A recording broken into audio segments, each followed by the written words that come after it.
आज इस वीडियो में सुभाष चंद्र बोस की कहानी सुनेंगे। तो चलिए सुनते हैं सुभाष चंद्र बोस की कहानी।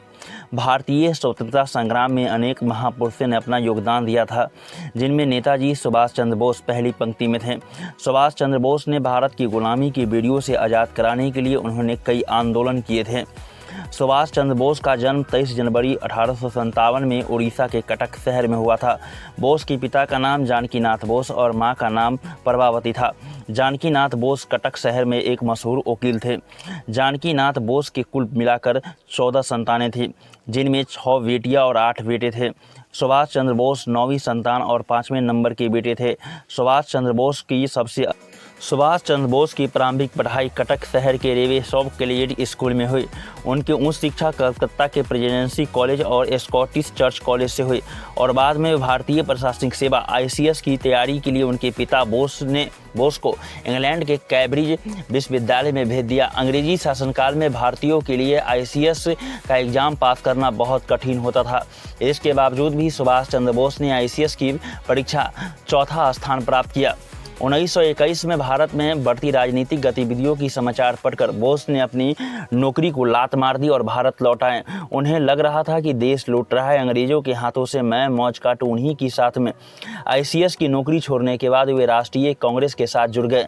सुभाष चंद्र बोस ने महात्मा गांधी के अहिंसा के विचारों से सहमत नहीं थे। वास्तव में महात्मा गांधी उदार दल के नेता के नेतृत्व करते थे, जबकि सुभाष चंद्र बोस जोशीले क्रांतिकारी दल के प्रिय थे। महात्मा गांधी और सुभाष चंद्र बोस के विचार भले ही अलग थे, लेकिन उनका मकसद एक था, देश की आज़ादी। सबसे पहले गांधी जी को राष्ट्रपिता कहकर सुभाष चंद्र बोस ने ही संबोधित किया था।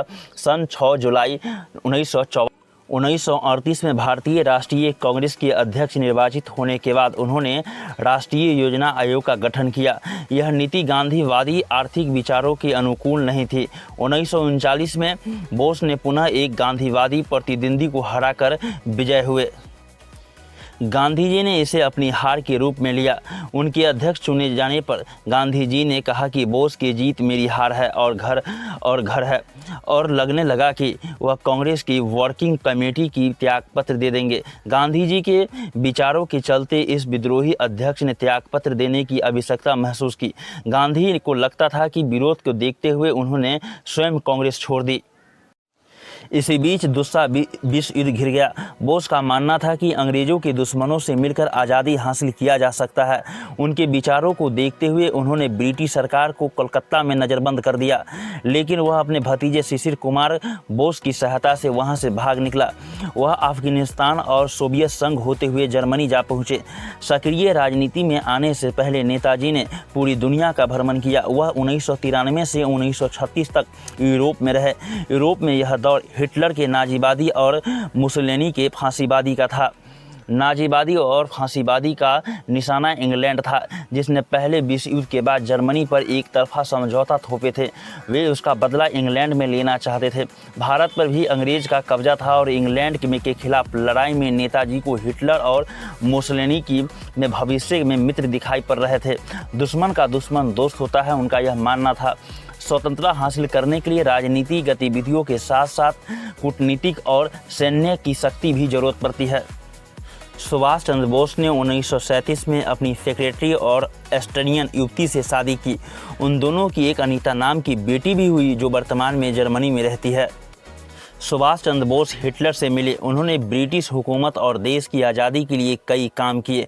उन्होंने 1943 में जर्मनी छोड़ दिए और वहां से जापान पहुंचे। जापान से सिंगापुर पहुंचे, जहां से उन्होंने कैप्टन मोहन सिंह द्वारा स्थापित आज़ाद हिंद फौज की कमान अपने हाथों में ले ली। उस वक्त रास बिहारी बोस आज़ाद हिंद फौज के नेता थे।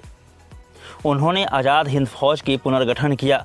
महिलाओं के लिए रानी झांसी रेजिमेंट का भी गठन किया।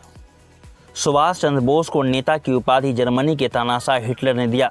सुभाष चंद्र बोस ने भारत को स्वतंत्र कराने के उद्देश्य से 21 अक्टूबर 1943 को आज़ाद हिंद फौज की सरकार की गठन की।